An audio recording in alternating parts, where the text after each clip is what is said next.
Returning now to our top story, the BJP's election victory in India, and a resounding one it is as well. In the studio here with me is Rahul Chaudhury, a senior fellow for South Asia at the International Institute for Strategic Studies. Rahul, let me ask you about expatriate Indians. Here in the UK, we have a large community, of course, and you've been telling me that they weren't allowed to vote because there's no postal system in India's general election. What does the expatriate diaspora feel about the BJP? Is it possible to generalize about that? Because they live, of course, outside of India. Would that change their opinion? Well, I think a part of the expatriate population in the UK is Gujarati. So there is a strong affinity with Narendra Modi. In fact, I think the Gujarati community may be the second or third largest proportion of the expatriate community, Indian expatriate community in the UK. So they've had links with Gujarat. They've been carrying on business with Gujarat and Modi. And of course, they're quite excited by Modi's ascendancy to the prime ministership. Essentially, I think for the younger group of Indian expatriates in the UK, these are people who are very excited by the BJP victory.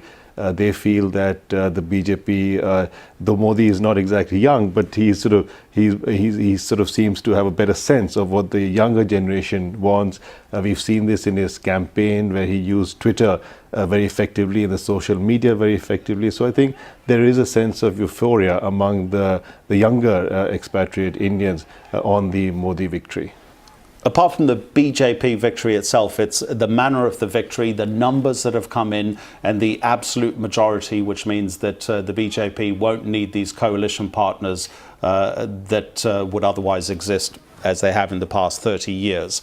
Tell us about how laws are made and passed in India. What's the relationship between the lower house and the upper house? Can Narendra Modi say, I want this to be law, and would it therefore just happen automatically because of BJP support? No, it won't. I mean, in the Indian system, there are two houses of parliament, the lower house, the Lok Sabha, for which elections have been held, and the upper house, the Rajya Sabha. Now, Modi, as you've said, has an absolute majority in the Lok Sabha by himself, with the BJP.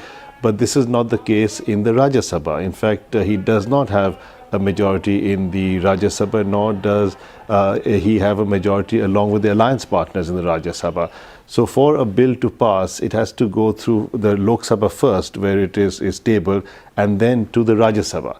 Unless the Rajya Sabha carries a bill, it will not be passed. So there are two things that could happen. One is that Modi would need to reach out to the opposition parties, to the parties that have chief ministers of various states, to work with them to ensure that their supporters support any bill in the Rajya Sabha.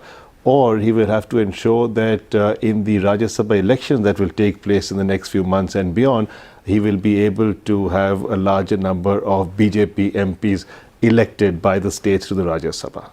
For the moment, Rahul, and just briefly, if you could, foreign investment in India. Reuters reporting, this is phenomenal. Foreign investors have poured more than $16 billion into Indian stocks and bonds in the past 6 months alone, anticipating a potential Narendra Modi victory. What will this now do for foreign investment in India? Well, I think, if you look at Gujarat, and we've often heard about the Gujarat model, where there is some controversy over what it actually means. But one thing is very clear, that Modi has tried to make Gujarat open for business, especially for foreign investment. And we look at the foreign investment projects in Gujarat, and there have been clearances that have been obtained very quickly, easily. In many ways, the relationship is very good between the investors and the Gujarat government. Now, the big question, of course, is will Modi be able to duplicate the Gujarat model to India? Because India is not Gujarat. There are sort of huge differences. There are different states that have been brought on board, etc. So there is investor confidence in Modi, and that's welcome. The stock exchange has also risen. The rupee has had a better showing against the US dollar. But the key will be in terms of delivery. Will Modi be able to deliver on these issues? On the basis, of course, that he doesn't have the majority in the Rajya Sabha, and he will need to reach out to the states if he is able to get effective delivery on foreign investment issues. Okay, Rahul, once again, thank you very much, and we'll be hearing from you throughout the night. Thanks a lot.